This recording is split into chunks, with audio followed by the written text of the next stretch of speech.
Hora Geral. Apoio. Grupo Mendes, ajudando a construir a história da região. RM Contabilidade e Auditoria, seus números tratados com eficiência. E Unimed Santos, plano de saúde que cuida de você o tempo todo.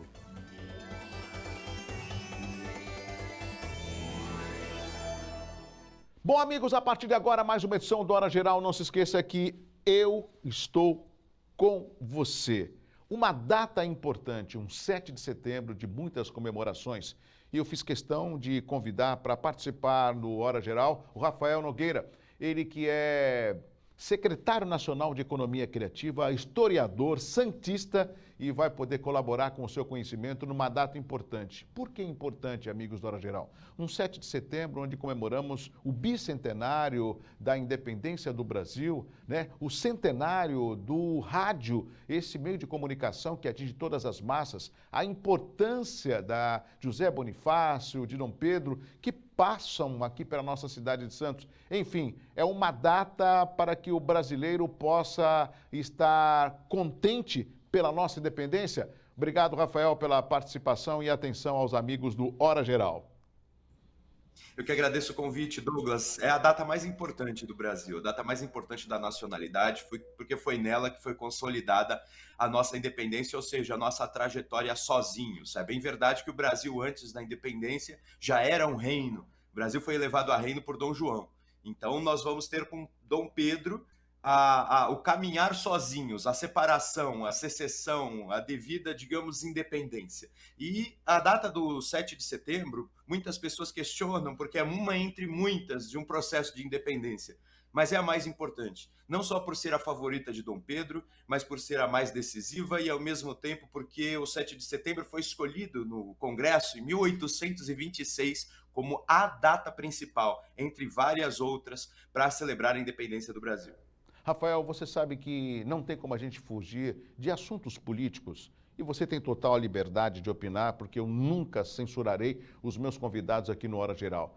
Mas há de se dar um crédito ao presidente Jair Bolsonaro, desde sua eleição em 2018, quando assumiu em 2019, que levantou a bandeira da pátria, a bandeira do Brasil, e pôde aproximar junto aos brasileiros de um sentimento de civilidade que, me desculpe, há muitos anos nós simplesmente deixamos de lado ou não tínhamos o incentivo, principalmente das escolas.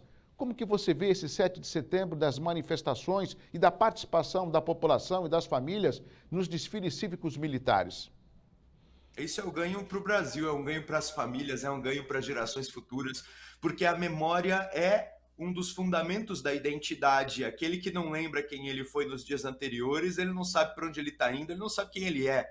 Então o Brasil, para manter seu território, suas enormes riquezas, sua potencialidade futura, que desde os primeiros poetas brasileiros era cantada, para tudo isso ser mantido é preciso que as famílias, as crianças, a população, cidadãos em geral, festejem principalmente a data maior da nacionalidade, que é o 7 de setembro. Então nesse sentido concordo plenamente, Douglas, foi um ganho e um ganho enorme. Agora, Rafael, a gente veio de uma época que nós tínhamos como matéria Educação Moral e Cívica, o SBPB, que isso foi praticamente acabado tirando do currículo escolar depois da redemocratização. E eu julgo isso muito importante. Você acha que a retomada de matérias como essa depende do quê? De uma política dentro do Ministério da Educação, de uma lei no Congresso Nacional, de uma iniciativa do Presidente da República? Talvez um pouco de tudo.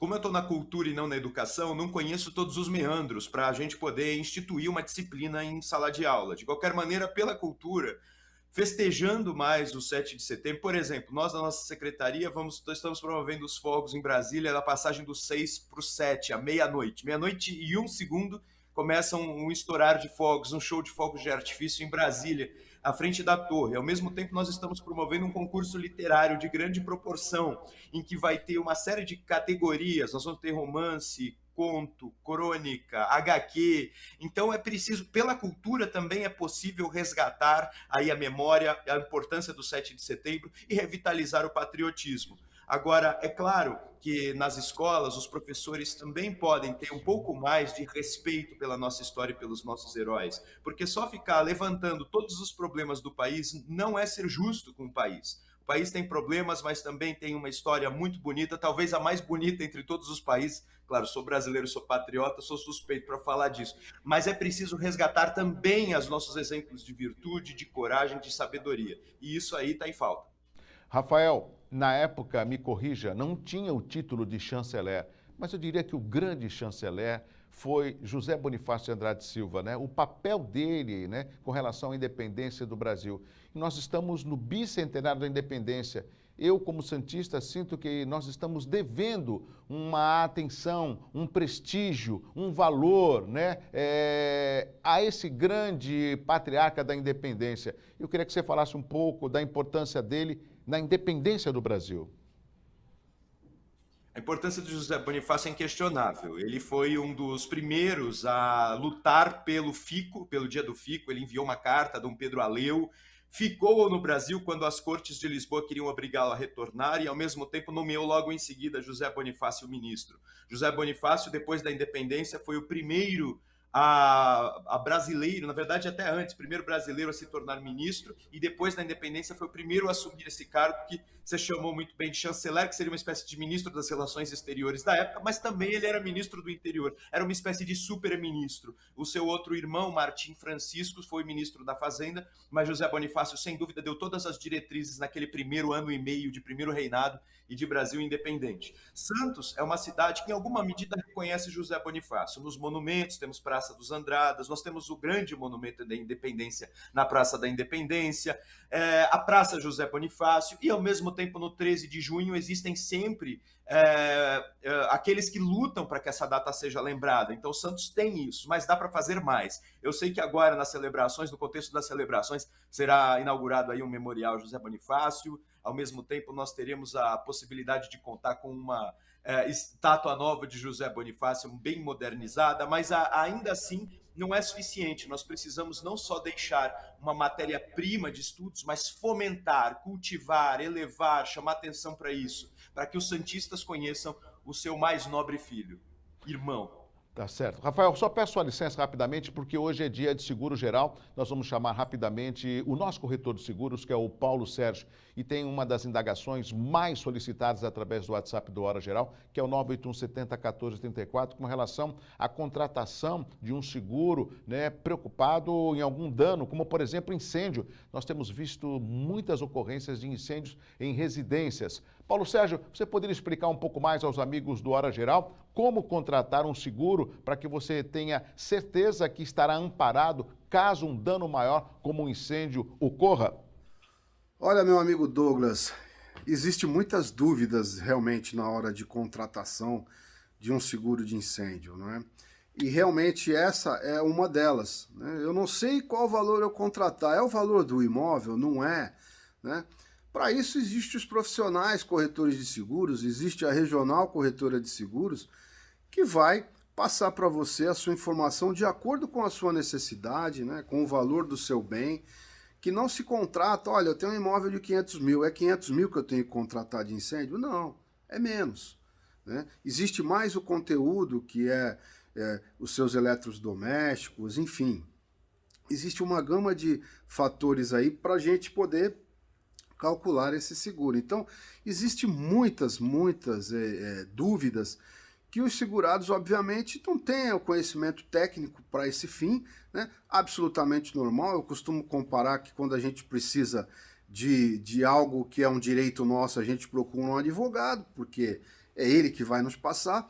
Assim também é quando você precisa de um seguro, quem vai te passar a informação é o corretor de seguros, né? Não é nada de você chegar e fazer um seguro no escuro sem saber, fiz um seguro de residência lá que cobre isso e aquilo. Às vezes o valor não chega naquela sua necessidade, numa tal aí, né? Ninguém quer, claro, que venha usar o seguro e o seguro não tem o valor adequado para as coberturas, né? Principalmente a de reconstrução do imóvel e também o conteúdo dele. É muito importante, viu, Douglas? Telespectador, não fique na dúvida. Na dúvida, claro, procure a Regional Corretora de Seguros. Teremos um imenso prazer em atendê-lo, tá bem?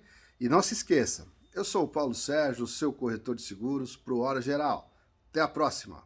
Obrigado, meu amigo Paulo Sérgio, nosso corretor de seguros, tirando as dúvidas dos amigos do Hora Geral. Bom, amigos, o Rafael Nogueira, ele que é secretário nacional de Economia Criativa, vai continuar aqui no Hora Geral. E o Rafael Nogueira vai já falar no próximo bloco sobre um tema importante. Desde ontem foi entregue às autoridades o Museu do Ipiranga, que passou por uma reforma. Qual a importância desse museu para a história do Brasil e para os brasileiros? Mas tudo isso o Rafael vai responder depois do intervalo. Eu volto já nesse 7 de setembro, bicentenário da independência do Brasil, aqui no Hora Geral.